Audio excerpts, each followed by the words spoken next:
de troubles de l'âme, c'est-à-dire ne pas être stressé, ne pas être angoissé, ne pas être perturbé mentalement. Et cela, dit-il, c'est l'objectif de toute vie bienheureuse, c'est la fin de toute vie bienheureuse. Quand nous avons ces deux choses-là, nous avons une forme de stabilité, une forme de calme agréable. Quand nous avons ces deux choses-là, nous avons tout pour vivre tranquillement et profiter de la vie, selon Épicure. Les mots savants pour parler d'absence de souffrance physique, c'est l'aponie, et celui pour parler d'absence de souffrance mentale, c'est l'ataraxie. C'est deux mots qui reviennent souvent. Mais alors, où trouver les plaisirs ? Comment atteindre cet état d'absence de trouble et d'absence de souffrance ?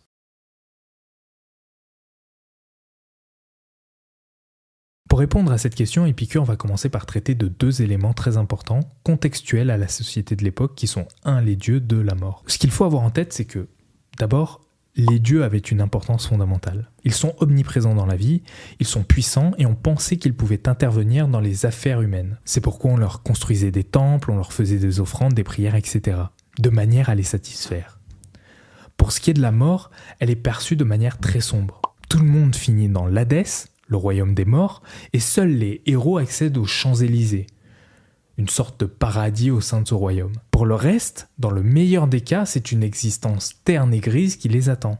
Dans le pire des cas, ils finissent au Tartare, au fond des enfers. Ainsi, la tranquillité de l'âme, c'est pas quelque chose de facile dans ces conditions-là.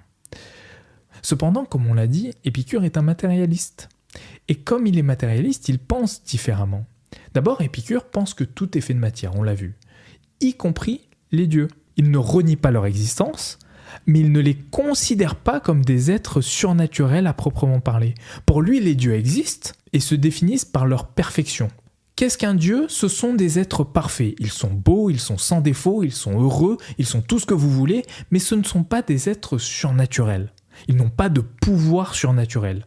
Ils sont conçus de la même manière que nous, c'est-à-dire à partir d'atomes.